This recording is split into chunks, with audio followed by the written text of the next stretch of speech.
Hi అండి. అందరూ ఎలా ఉన్నారు? నేనైతే చాలా చాలా బాగున్నానండి. ఈరోజు మన వీడియో వచ్చేసేసి బేకరీలో ఎలా తయారు చేస్తారో బిస్కెట్లు, బన్నులు అవన్నీ నేను ఇంట్లో తయారు చేశానండి. చూడండి ఎంత సాఫ్ట్‌గా వచ్చినాయో. చాలా మెత్తగా ఉన్నాయండి స్పాంజుల్లాగా. ముందుగా మనమైతే ఒక బౌల్ తీసుకుందామండి. తీసుకొని 2 స్పూన్ల వరకు పంచదార వేసుకుందాము. వేసుకొని కొద్దిగా వేడి నీళ్ళండి, వేడి నీళ్ళు వేసుకొని ఒక చిన్న కప్పుతో చక్కగా పంచదార కరిగేటట్టుగా కలుపుకుందామండి. చూడండి, మనం బేకరీకి వెళ్ళి తెచ్చుకుంటూ ఉంటాం కదండి బన్నులు, బిస్కెట్లు అన్నీ. అవి ఏమీ లేకుండా మన ఇంట్లోనే తయారు చేసుకోవచ్చండి. తర్వాత ఒక చిన్న స్పూను ఈస్ట్ అండి వేసుకొని బాగా కలుపుకోవాలి. చూడండి, ఈ విధంగా కలుపుకొని పక్కన పెట్టేసుకుందామండి. మనం ఇంట్లోనే తయారు చేసుకోవచ్చండి. నేను ఎలా తయారు చేశానో ఇప్పుడు చూపిస్తానండి. బిస్కెట్లు కానీ బన్నులు కానీ మనం ఇంట్లోనే తయారు చేసుకోవచ్చండి. తర్వాత ఒక బౌల్ తీసుకొని ఒక పెద్ద కప్పు వరకు మైదా తీసుకున్నానండి. తర్వాత చూడండి, మనము ఇలా కలుపుకున్న దాన్ని చూడండి ఎలా చక్కగా సాఫ్ట్గా అయిపోయిందో. చూడండి, ఇలాగ అవ్వాలండి. అవ్వకపోతే మనకి ఏవి రావండి. బన్నులు కానీ బిస్కెట్లు కానీ ఏమీ రావు. చక్కగా పొంగి తయారైపోయింది చూడండి, ఇలా ఉండాలండి. తర్వాత మనము 2 స్పూన్లు పంచదార పొడి వేసుకుందామండి. చూడండి, మైదాలో 2 స్పూన్లు పంచదార పొడి వేసుకొని మనం ముందుగా కలిపి పెట్టుకున్న ఈస్ట్ని కొద్దిగా వేసి ఇలా కలుపుకుందామండి. చూడండి, ఈ విధంగా కలుపుకుందాము.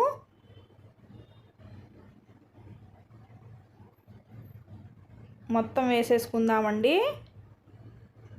వేసేసుకొని కలుపుకుందాము.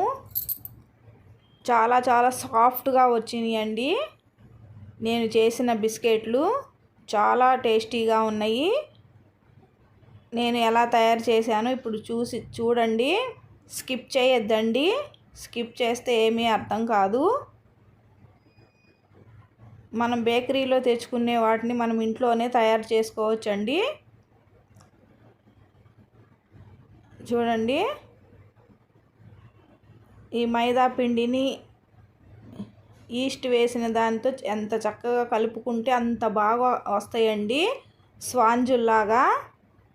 స్పాంజిలాగా ఉంటుందండి. బిస్కెట్ అయినా, కేక్ అయినా, బన్ అయినా.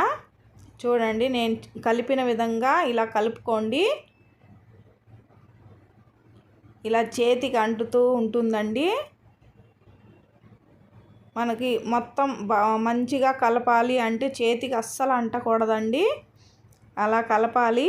చూడండి, తర్వాత నేను ఇలా వేసుకొని ఇలా కలుపుతున్నాను. చూడండి, ఎంత చక్కగా కలిపితే అంత సాఫ్ట్గా వస్తుందండి, స్పాంజ్ లాగా.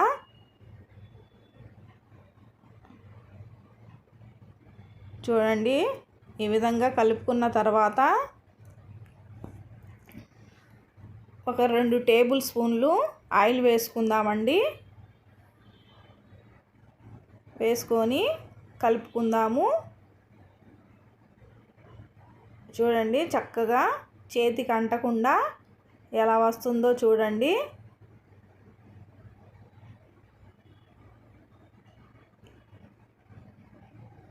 చాలా చాలా సాఫ్ట్గా ఉంటాయండి. చూడండి ఎలా వచ్చిందో.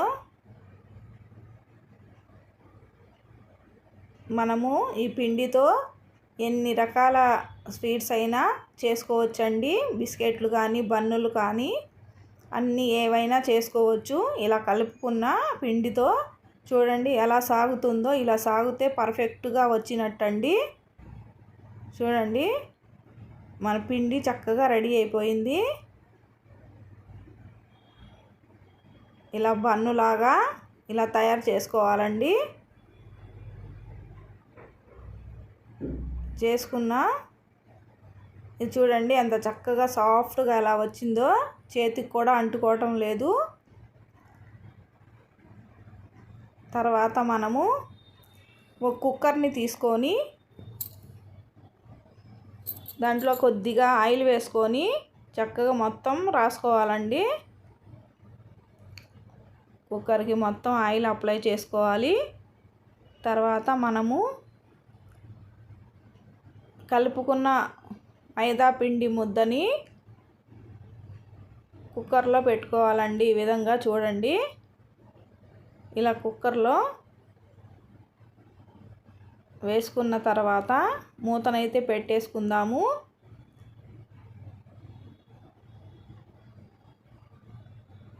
చూడండి, ఇలాగా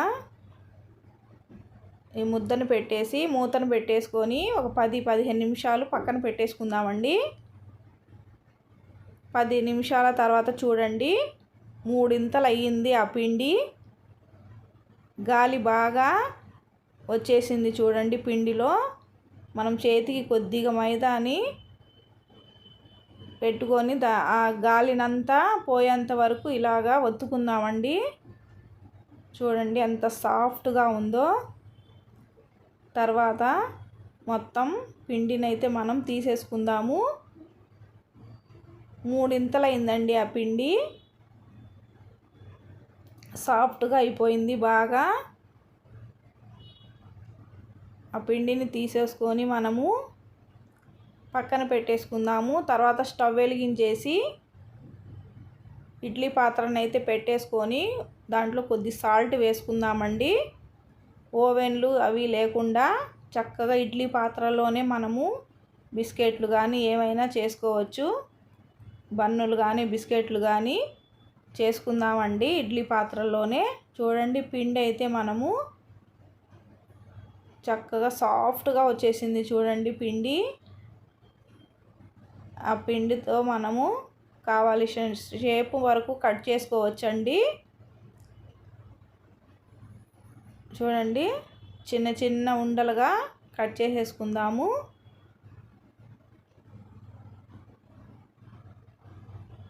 ఎంత సాఫ్ట్గా ఉందో చూడండి పిండి.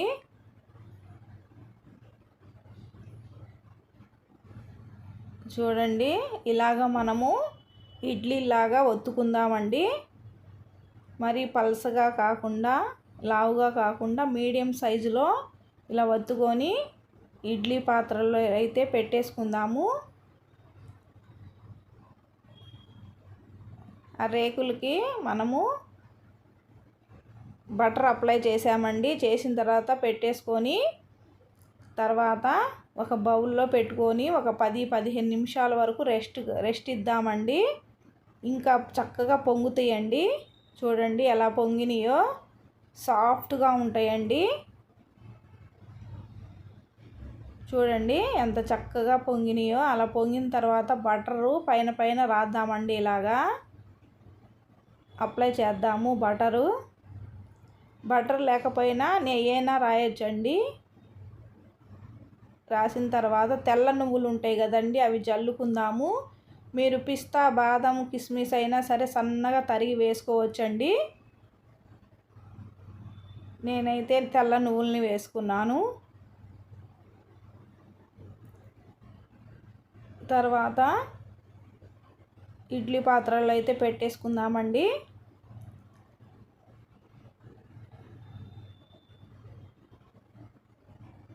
పెట్టేసుకుందాము. తర్వాత 10-15 నిమిషాల వరకు అలాగే ఉంచేద్దాం. చూడండి, మన బిస్కెట్లు అయితే రెడీ అయిపోయినాయి. చాలా చాలా టేస్టీగా ఉంటాయండి, స్పాంజీలాగా. తర్వాత ఒక క్లాత్ని తడిపి వేసుకుందామండి. వేసుకున్న తర్వాత ఒక 10 నిమిషాల తర్వాత తీసేస్తే చూడండి ఎంత సాఫ్ట్గా వచ్చినాయో, స్పాంజీలాగా ఉన్నాయి చూడండి. చాలా టేస్టీగా ఉంటాయండి. మీరు కూడా మీ ఇంట్లో ఒకసారి ట్రై చేయండి, మీ పిల్లలకు పెట్టండి. ఎలా వచ్చినాయో కామెంట్ చేయండి. చూడండి అతుక్కోకుండా ఎంత చక్కగా వచ్చేసినాయో. ఓవెన్ లేకుండా ఇడ్లీ పాత్రలోనే నేను ఇవి తయారు చేశానండి. చూడండి ఎంత సాఫ్ట్గా ఉన్నాయో, రెండు పక్కల చక్కగా గోల్డెన్ కలర్ వచ్చేసినాయి. ప్లేట్లోకి అయితే తీసేసుకుందామండి. చూడండి ఎలాంటి ఓవెన్లు లేకుండా ఇంట్లోనే ఇడ్లీ పాత్రల్లో తయారు చేసిన బిస్కెట్లు ఎంత చక్కగా ఉన్నాయో. చాలా చాలా టేస్టీగా ఉంటాయండి. ఈ వీడియో కనుక నచ్చినట్లయితే లైక్ చేయండి, షేర్ చేయండి, కామెంట్ చేయండి, హైప్ కూడా చేయండి ప్లీజ్ ఫ్రెండ్స్.